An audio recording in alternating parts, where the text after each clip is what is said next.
Imaginez-vous dans cette situation où vous êtes sur le point de présenter un projet important. Votre cœur, il bat la chamade, vos mains, elles sont moites. Est-ce que c'est du bon stress qui va vous booster ou est-ce que c'est du mauvais stress qui va vous paralyser? Si vous vous êtes déjà posé cette question, cette vidéo, elle va changer votre rapport au stress.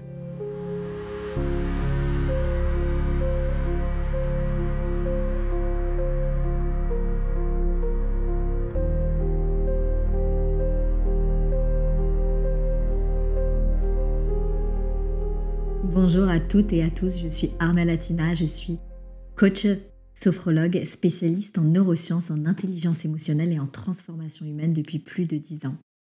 Aujourd'hui, nous allons transformer votre perception du stress pour en faire une capacité créatrice. Restez jusqu'à la fin parce que je vais vous donner une technique exclusive de 3 minutes pour passer du stress néfaste à la sérénité profonde. Avant de commencer, je veux que vous sachiez une chose. Le stress, c'est pas votre ennemi. C'est même tout le contraire. Le problème, c'est qu'on nous a jamais appris à faire la différence entre le stress qui nous sert et celui qui nous détruit. Dans cette vidéo, ce que nous allons voir ensemble, c'est pourquoi tout stress n'est pas mauvais et comment reconnaître les différences. Les 3 signaux d'alarme aussi du stress néfaste que vous devez absolument connaître. La méthode sereine pour transformer instantanément votre stress en sérénité. Et surtout, comment développer votre intelligence émotionnelle pour ne plus subir le stress. Installez-vous confortablement, prenez une boisson si vous voulez. On commence par démonter le plus gros mythe sur le stress. Le stress, on le connaît tous, mais est-ce qu'on le comprend vraiment ? Le stress est une réponse naturelle de notre corps face à une situation qui est perçue comme un défi ou comme une menace. Ce que nous apprennent les neurosciences, c'est ce que l'on appelle communément le stress, c'est en fait notre réaction au défi. Ce n'est pas le défi lui-même. Notre corps est fait pour fonctionner sous stress. Le stress, c'est les défis de la vie. Même respirer, c'est un défi pour notre corps pour maintenir ces échanges d'oxygène constants. Le problème, c'est quand cette réaction, elle devient de la détresse. Ce qu'on oublie souvent, c'est qu'il existe 2 types de stress. Il y a le stress, qui est le bon stress, et il y a le distress, qui est le stress néfaste. Donc le bon stress, le stress, c'est celui qui nous motive à agir, à relever les défis, à nous dépasser. Par exemple, vous avez une présentation importante, un petit peu de stress, ça peut aider aussi à rester concentré, à rester performant, parce qu'il active notre créativité et il mobilise nos ressources internes. Pensez par exemple à un athlète avant une compétition. Il va ressentir du stress, mais c'est un stress qui va lui donner de l'énergie et de l'adrénaline. Il est dans l'action prêt à donner le meilleur de lui-même. Son cerveau fonctionne de manière optimale avec les 2 hémisphères qui communiquent parfaitement. Le stress néfaste, le distress, c'est celui qui va venir nous paralyser, qui s'accumule, qui finit par devenir toxique. Il entraîne par exemple l'anxiété, les insomnies ou encore des troubles physiques. Ce qui se passe dans notre cerveau, quand on est en détresse, le cerveau pense qu'il est sous attaque. Il active ce qu'on appelle le cerveau reptilien. C'est l'instinct de survie. Et à ce moment-là, le cerveau, il fait quelque chose qui est fascinant mais qui est complètement problématique. C'est qu'il dirige le sang vers vos muscles pour fuir ou pour combattre. Parce que votre cerveau est là pour votre survie, principalement. Il coupe littéralement la communication entre vos 2 hémisphères cérébraux. C'est pour ça que quand vous êtes stressé, vous n'arrivez plus à réfléchir clairement. Imaginez que vous avez trop de tâches à accomplir, avec en plus une pression cumulée. Vous vous sentez complètement dépassé. Vous êtes dans le brouillard, puis vous procrastinez. Le stress, ça devient un cercle vicieux. Vous voyez la différence ? Comment savoir si votre stress est en train de vous aider ou de vous freiner ? C'est exactement ce qu'on va voir maintenant. La question cruciale, c'est comment savoir si votre stress vous sabote ou bien s'il va vous donner de l'impulsion. Je vous propose 3 questions simples que vous pouvez vous poser. La première, c'est est-ce que ce stress me pousse à agir ou est-ce qu'il me bloque complètement? La deuxième, est-ce qu'il est temporaire ou est-ce qu'il est constant? Est-ce qu'on est sur quelque chose de chronique ou pas? Enfin, est-ce que je ressens une perte de contrôle? Si vos réponses, elles pointent plutôt vers une spirale négative, il est temps de le transformer. Voici aussi les signaux d'alarme du stress néfaste pour le reconnaître. Par exemple, vous vous réveillez, vous êtes déjà tendu. Vous vous sentez submergé en permanence. Votre corps vous envoie des signaux, par exemple des maux de tête, des troubles du sommeil, des tensions musculaires. Vous procrastinez alors que vous avez du travail urgent. La bonne nouvelle, c'est que vous pouvez transformer ce stress qui est inconfortable, qui est paralysant. Je vais vous proposer maintenant 3 techniques qui sont très efficaces. La première technique, c'est la respiration consciente. C'est la base, c'est un super pouvoir, la respiration, qu'on a tous et qu'on peut faire partout. Vous pouvez par exemple fermer les yeux, inspirer profondément par le ventre, compter jusqu'à 4. Retenir votre souffle sur 4 secondes, puis expirer profondément en rentrant votre ventre sur 6 secondes. Et vous répétez cela 3 fois. Ça va envoyer un signal puissant à votre cerveau pour le mettre en sécurité, pour lui dire tout va bien. La deuxième technique, c'est la méthode pas à pas, c'est la progressivité. Quand vous êtes stressé et que vous avez une montagne de tâches, essayez de décomposer en micros-objectifs. Parce que le cerveau, il adore les victoires, même quand elles sont toutes petites. D'où l'importance de se célébrer. La troisième technique, c'est l'ancrage émotionnel. Rappelez-vous d'un moment où vous avez ressenti du calme, de la sérénité. Fermez les yeux parce que ça permet de couper le mental. Reconnectez-vous à cette émotion, vraiment comme un refuge. Cela va permettre de calmer votre système nerveux. Le stress est en lien direct avec l'intelligence émotionnelle, avec notre niveau de maturité émotionnelle et c'est une clé de la sérénité. Le stress, qu'il soit bon ou mauvais, c'est une émotion. Ce qui fait la différence, c'est notre capacité à le réguler et à en faire un levier pour retrouver de la sérénité. Donc l'intelligence émotionnelle, la maturité émotionnelle, c'est l'art de comprendre, gérer et transformer nos émotions pour qu'elles deviennent des alliés. Le stress, c'est une émotion comme les autres.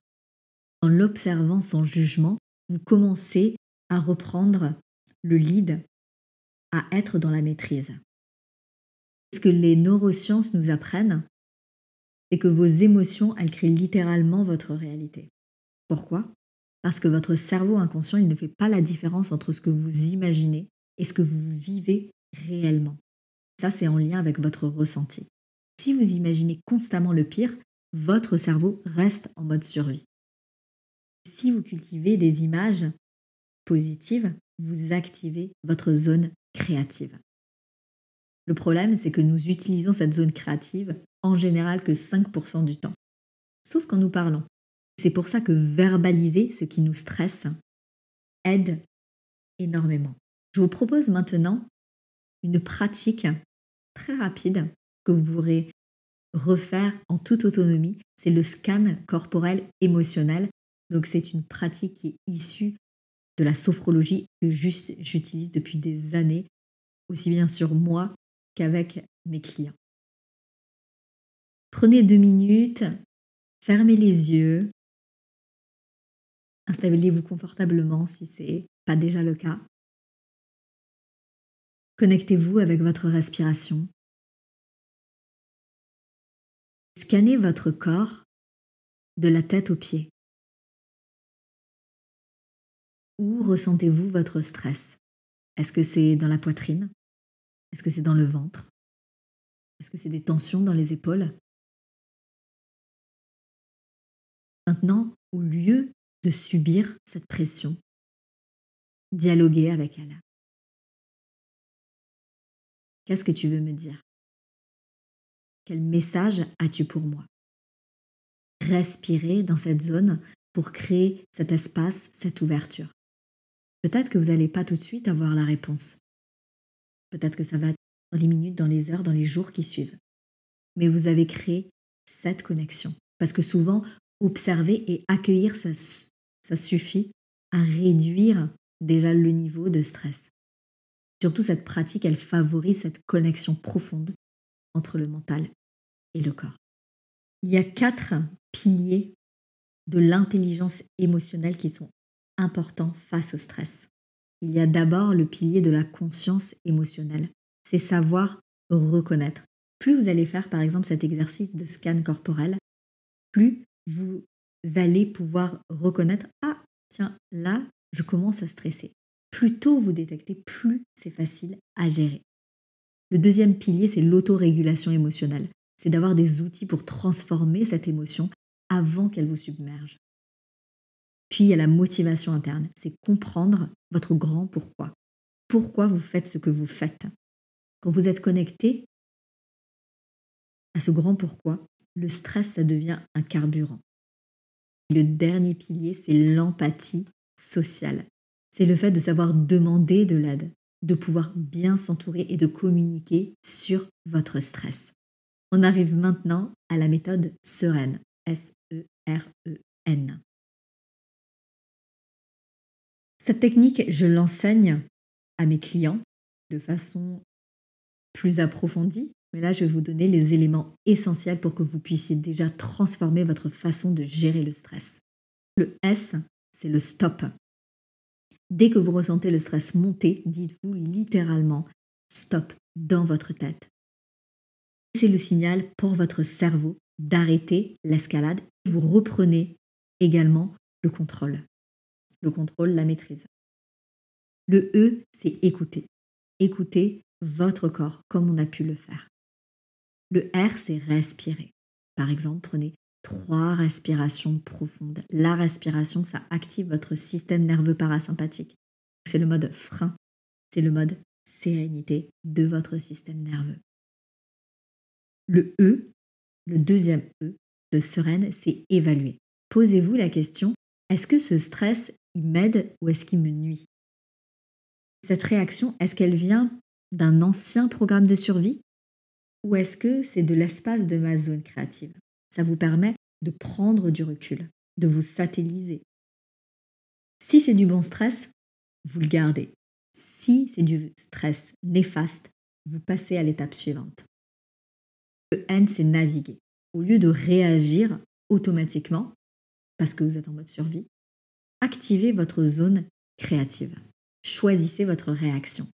Quelle serait ma réponse plus créative et plus sereine? Ça demande ce temps de pause. Cette méthode, elle reprogramme votre cerveau. Plus vous l'utilisez, parce que c'est la clé, c'est la répétition, plus vous créez de nouvelles connexions neuronales positives. C'est la plasticité, la neuroplasticité en action. C'est cette capacité de notre cerveau qui est formidable de pouvoir se transformer à tout moment de notre vie. C'est notre pouvoir de transformation et de changement. Maintenant que vous avez des techniques pour gérer votre stress sur le moment, l'idée c'est de cultiver une sérénité durable. La sérénité, c'est pas l'absence de stress, c'est vraiment cette capacité à rester centré même dans les moments d'inconfort, même dans les périodes qui sont extrêmement challengeantes. Ça se cultive. Je vous encourage à trouver plusieurs habitudes que vous pouvez mettre en place au quotidien pour ancrer votre sérénité. C'est des habitudes ou des rituels qui vont faire du sens pour vous. En résumé, le stress, c'est une énergie. C'est une énergie de transformation. Il peut être une force motrice ou un poids, comme on l'a vu, selon la manière dont vous choisissez de l'utiliser. Avec les bonnes pratiques, le bon environnement, le bon entourage, vous pouvez transformer même le stress nocif en un chemin vers plus de sérénité, plus d'intelligence émotionnelle. Rappelez-vous ces points clés. Le stress, il n'est ni bon ni mauvais par nature. C'est vraiment une réaction naturel de notre corps. C'est notre perception, la façon dont on va réagir qui va faire la différence. Les 3 questions pour identifier votre type de stress, les techniques concrètes qu'on a pu voir ensemble, la respiration, le pas à pas progressif et l'ancrage émotionnel, la méthode sereine pour pouvoir être dans la maîtrise de vos émotions, la maîtrise de ce stress, le scan corporel qu'on a pu voir pour développer également votre intelligence émotionnelle. Si cette vidéo, elle vous a aidé, si elle vous a plu, n'hésitez pas à la liker puis à la partager avec quelqu'un qui en a besoin. On peut tous, à un moment de notre vie, être pris dans ce cercle vicieux du stress néfaste. Ça fait toujours du bien d'avoir quelqu'un pour nous épauler. Abonnez-vous aussi pour avoir plus de contenu sur l'intelligence émotionnelle et le bien-être. Dites-moi en commentaire quelle technique est-ce que vous allez tester en premier. À très bientôt. Souvenez-vous, le stress peut devenir votre plus grand allié quand vous savez l'apprivoiser. Merci beaucoup pour votre écoute.